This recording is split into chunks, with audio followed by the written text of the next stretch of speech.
Alright guys, we just ran into some big problems. A storm just rolled through, just totally out of nowhere, man. There's like trees uprooted. I saw a house down the street completely taken out by a tree. Like the whole front of his house is done. So I feel fortunate.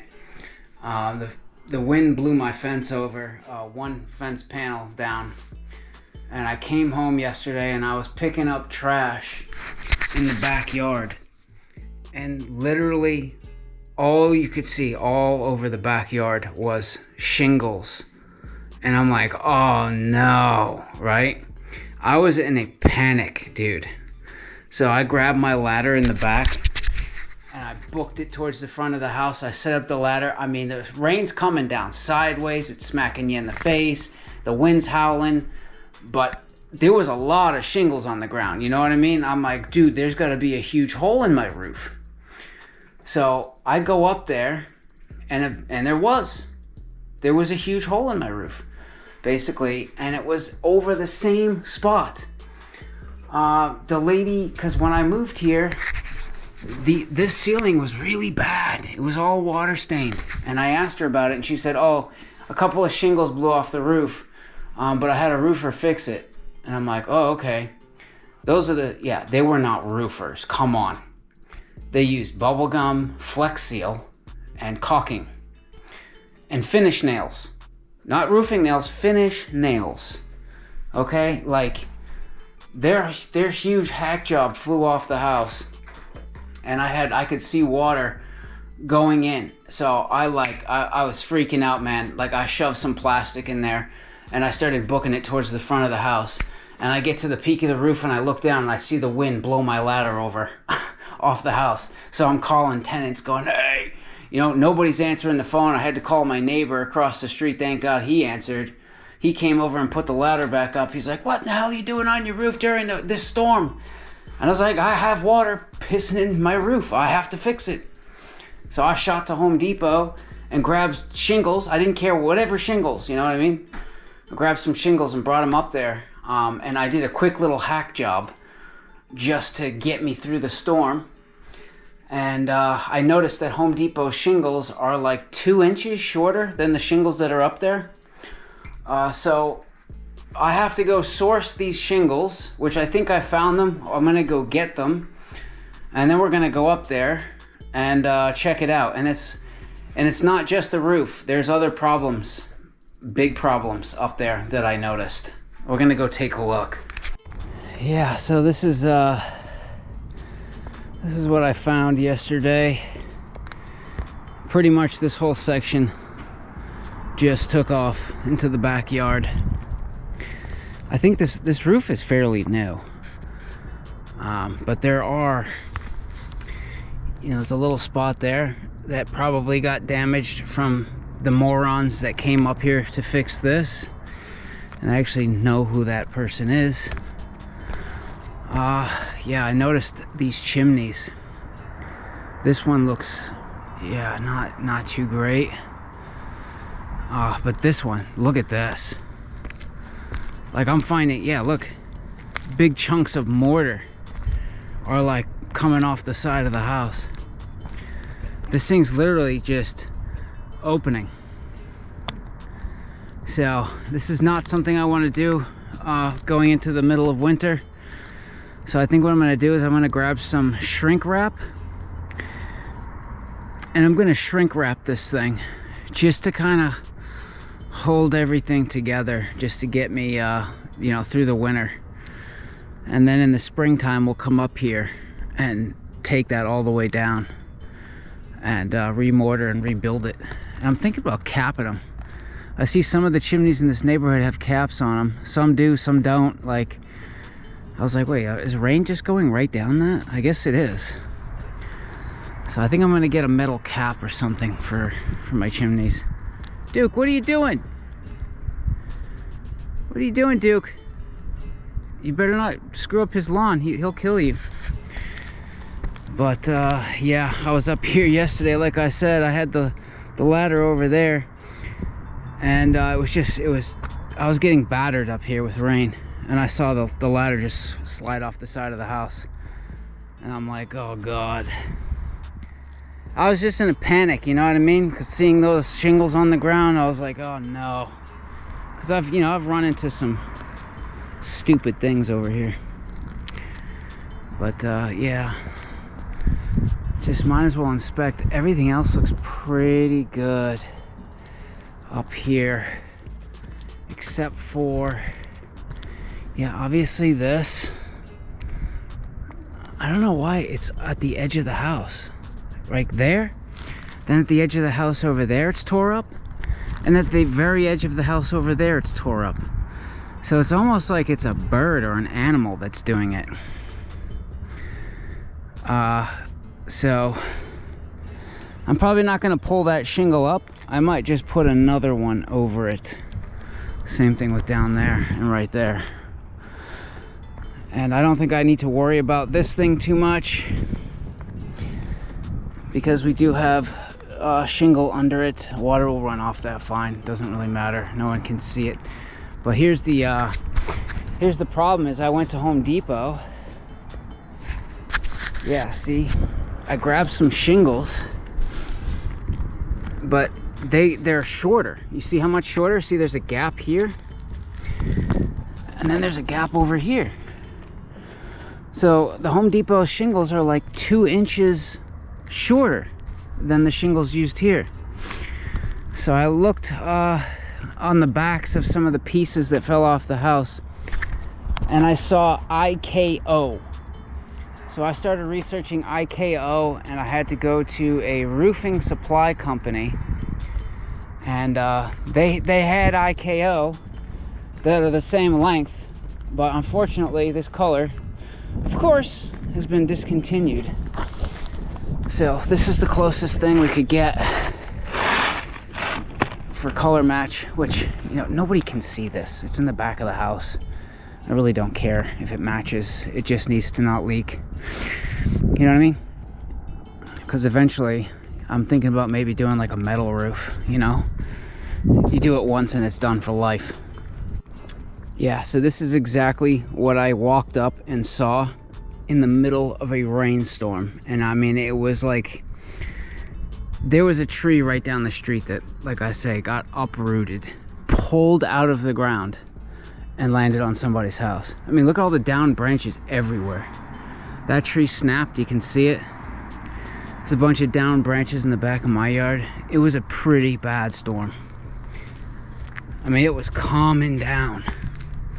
And I came up and saw this. You know, I could see the wood, and I see water running down behind this tar paper, and I'm like, no. You know what I mean? You can see right into the house there. So, yeah, pretty scary, man. So I got an extra bundle of these shingles that are the same size. I'll probably only use like 4 or 5 shingles, and I'll have like a bundle and a half, you know, on deck for next time. You know what I mean? I think we should be good other than that, because this roof was put on brand new, and obviously they had a storm, and this was the only area that pulled, because obviously they didn't get good nailing here or whatever. And then the previous homeowner had some hacker come up here and did a hack job, and it flew off again because you didn't get proper nailing. You know what I mean? You can't just put bubble gum. Holy crap, this guy might actually be right. I just pulled this piece out. It was underneath some other shingle part, so it was covered. You can see how that faded, this didn't. And that looks very blue, like this. Crap, we might have the exact shingle. So this might weather in and look just like this. They only have 2 more bundles at that place, but it's like $110 for 2 bundles. But if this is the exact color, it might be wise for me to go back there and grab those last 2 bundles. You know what I mean? I don't think it would hurt, because then when I redo these chimneys, I think it would be a wise decision to have a few bundles of shingles on hand, so I can, you know, get everything back in nice.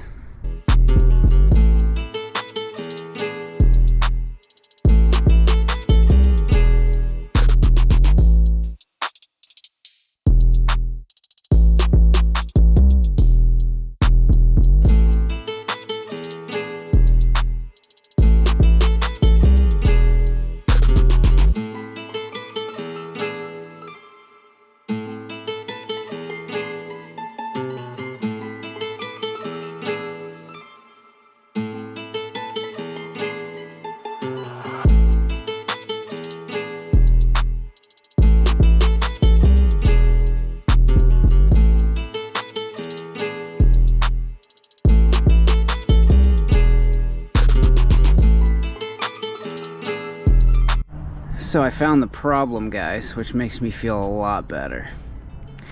So basically, and you can see the newer IKO shingles, they have this thing on the back, this mesh, so that if you're using a nailer, it's less likely that the nail's going to blow through the shingle. And that's sort of what happened here. This row was the problem row. There was nothing there, right? Because this is boards. You know, it's not plywood, it's boards. So there must have been a seam here. And they fired nails into a seam. They didn't catch any wood. And they blew right through the shingle. So of course this lifted. You know, wasn't nailed down. So I had to go up a little bit higher, as you can see. I nailed across above the nailing flange. And I caught actual wood. I had to really drive the nail. Added some there. You know, I did spend the time to dig out this piece because the two halves were delaminating. So I dug that out.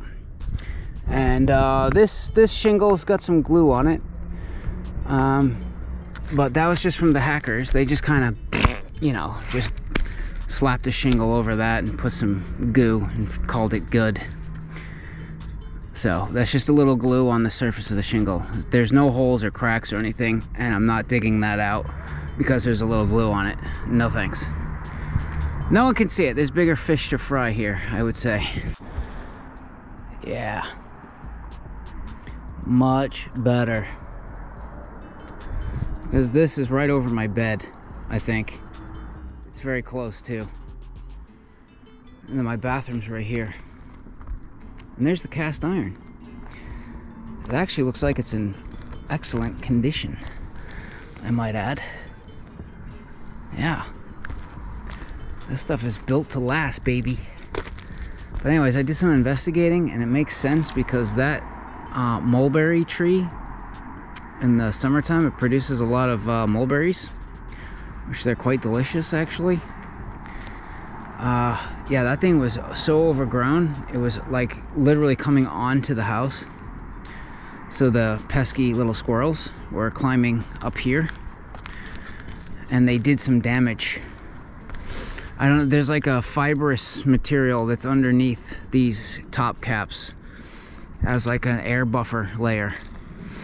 And I found an acorn stuffed up under, like up under it over here, which I'll show you.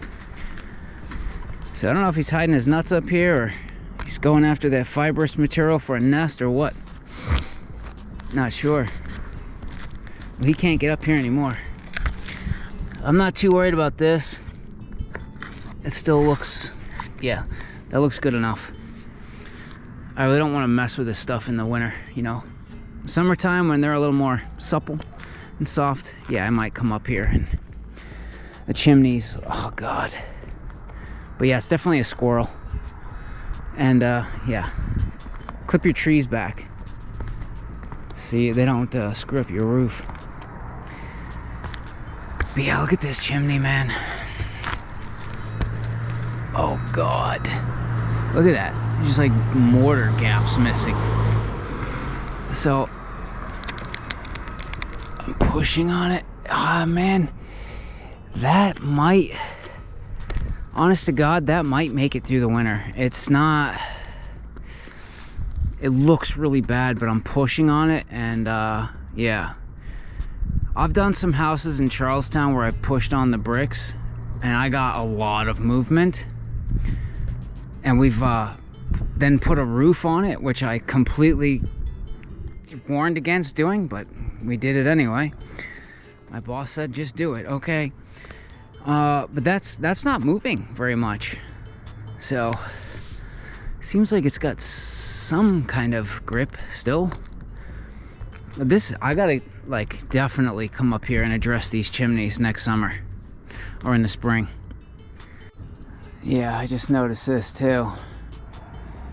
I mean, I kind of noticed this from the street a long time ago, but it's one of those things, like, there wasn't any water staining on the inside, so I didn't think any water was getting in, but oh God, it looks like there is tar paper behind it.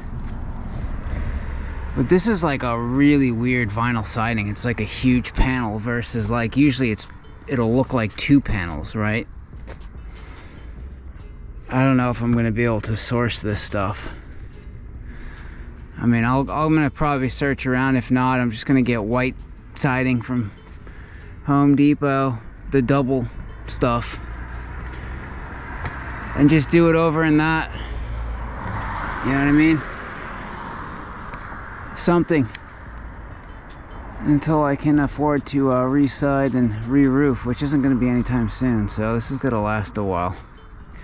But that's not going to fly, man. Stuff like that we got to address. So I'm really like scanning while I'm up here. Just scanning. Just trying to see, make sure everything looks the part, you know. And look what I just found.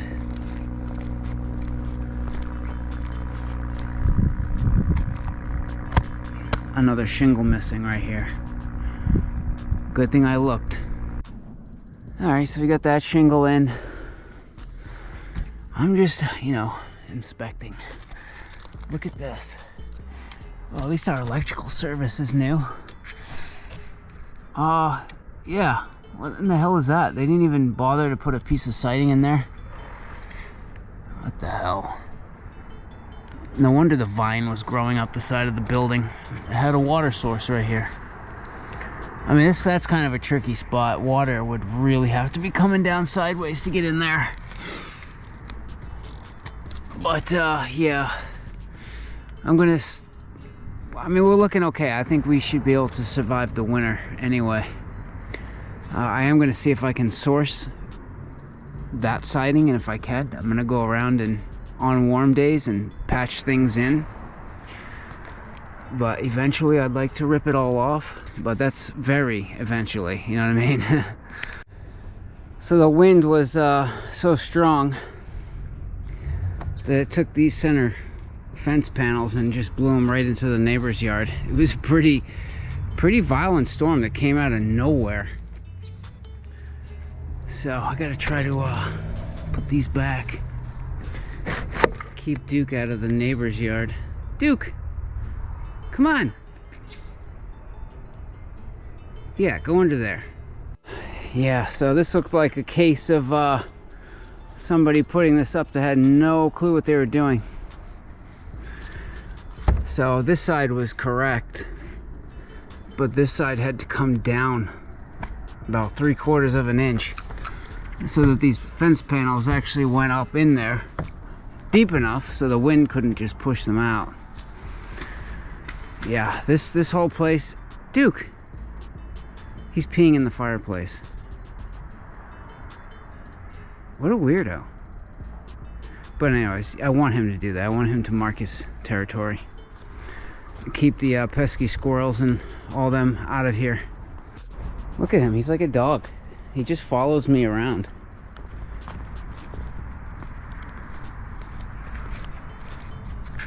Ready?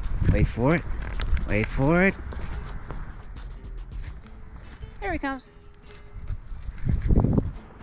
You're a good boy. You're a good boy. He won't even let me edit videos. Yeah, so I guess the moral of the story is, guys, you know, I think it's cool that people can look up how to do something and do it. I mean, I do it all the time. But I feel like when it comes to houses especially, like I do it when it comes to cars. Like if there's something I want to fix my truck and I don't quite know what's going on, I'll kind of YouTube it. But I already kind of have some mechanical experience. I'm good with my hands, you know what I mean? I know how things work. I know what makes things tick. But I feel like it's a good idea, you know, for people to that can go out and search and kind of be like, oh, I can do that, you know what I mean, and do it. But do your research, like all the way through. I feel like this lady that I bought the house from, she just did the bare minimum, and she's like, oh, I can do that. The 3-bedroom bathroom that I have in this place, all of the tiles on the floor are cracking and falling out. the bathtub it's a nightmare. The 3 bedrooms bathroom needs to be gutted and redone. It's like it didn't even last 6 months. So if you're worried about the environment, maybe that just seems like a whole waste of materials, because she put a ton of tiles, a ton of mud, a ton of paint, a ton of wallpaper into that place to make it look good for 6 months, and it didn't last because she didn't do it correctly. So just do your research all the way before you decide to jump in and do a project. That's all I'm saying.